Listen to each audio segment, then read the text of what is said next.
ಮಕ್ಕಳಿಗೆ healthy snacks ಅಥವಾ ನಿಮಗೂ ಹೋಗ್ತಾ ಬರ್ತಾ ಮಂಚಿಂಗಿಗೆ ಏನಾದರೂ ಒಳ್ಳೆ ಸ್ನ್ಯಾಕ್ ಬೇಕು ಅಂದರೆ ಈ ಥರ ಕ್ರಂಚಿ ನಟ್ಸ್ನ ಮಾಡ್ಕೊಳ್ಳಿ. ಒಂದು ಓವನ್ ಬೇಕಿಂಗ್ ಟ್ರೇ ಇರುತ್ತಲ್ಲ, ಅದರಲ್ಲಿ ನಾನು ಸ್ವಲ್ಪ ಗೋಡಂಬಿ, ಸ್ವಲ್ಪ ಮತ್ತು ಕಡಲೆ ಬೀಜ, ಸ್ವಲ್ಪ ಬಾದಾಮಿ ಇಷ್ಟನ್ನು ಹಾಕ್ಕೊಂಡಿದ್ದೀನಿ. ಇದನ್ನು ಫಸ್ಟ್ ಯಾವುದೇ ಓವನ್ ಯೂಸ್ ಮಾಡಬೇಕಾದ್ರೂ ಪ್ರೀ ಹೀಟ್ ಮಾಡಿಕೊಂಡ್ರೆ ಒಳ್ಳೆ ರಿಸಲ್ಟ್ ಬರುತ್ತೆ. ಅದು ಪ್ರೀ ಹೀಟ್ ಮಾಡಲೇಬೇಕು. ನಾನೊಂದು 180 ಡಿಗ್ರಿಗೆ ಒಂದು 7 ಮಿನಿಟ್ಸ್ ಅಷ್ಟು ಪ್ರೀ ಹೀಟ್ ಮಾಡಿದ್ದೆ. ಅದೇನು ಎಲ್ಲ ನಟ್ಸ್ ತೊಗೊಂಡಿರ್ತೀವಲ್ವ, ಅದನ್ನು ಒಂದು ಮಿಕ್ಸಿಂಗ್ ಬೌಲಲ್ಲಿ ತೊಗೊಂಡು ಇದನ್ನು ಚೆನ್ನಾಗಿ ಮಿಕ್ಸ್ ಮಾಡ್ಕೋಬೇಕು. ಇದಕ್ಕೆ ಬೇರೆ ಬೇಕಿದ್ರೆ ಯಾವ ನಟ್ಸ್ ಬೇಕಾದ್ರೂ ಆ್ಯಡ್ ಮಾಡ್ಕೋಬೋದು, ಅಥವಾ ರೋಲ್ಡ್ ಓಟ್ಸ್ ಇರುತ್ತಲ್ಲ ಅದನ್ನು ಆ್ಯಡ್ ಮಾಡ್ಕೋಬೋದು.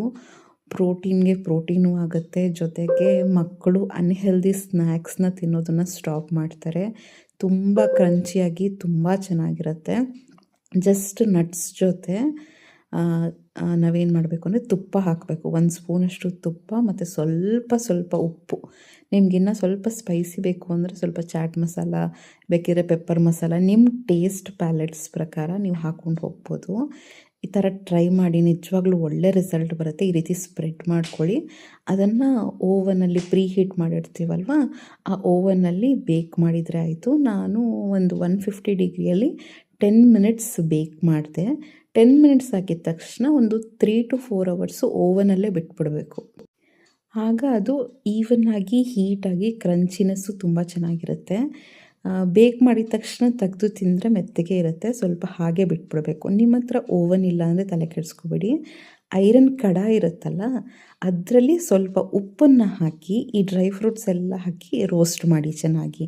ಫಸ್ಟ್ ಐರನ್ ಕಡಾಯಿ ತೊಗೊಳ್ಳಿ, ಅದರಲ್ಲಿ ಒಂದು 1/4 kg ಪುಡಿ ಉಪ್ಪು ಹಾಕಿ, ಈ ನಟ್ಸ್ ಇದೇನು ಎಲ್ಲ ನಟ್ಸ್ ಹೇಳಿದ್ನಲ್ಲ ಅದನ್ನೆಲ್ಲ ಹಾಕಿ ಮೀಡಿಯಮ್ ಫ್ಲೇಮಲ್ಲಿ ಒಂದು 15 ನಿಮಿಷ ಚೆನ್ನಾಗಿ ಟೋಸ್ಟ್ ಮಾಡಿ ಆ ಉಪ್ಪಲ್ಲೇ 1 ಅವರ್ ಬಿಟ್ಬಿಡಿ. ತುಂಬ ಚೆನ್ನಾಗಿರುತ್ತೆ. ಸೇಮ್ ರಿಸಲ್ಟ್ ಸಿಗುತ್ತೆ. ಓವನ್ ಇದ್ದರೆ ಈ ಥರ ಮಾಡಿ.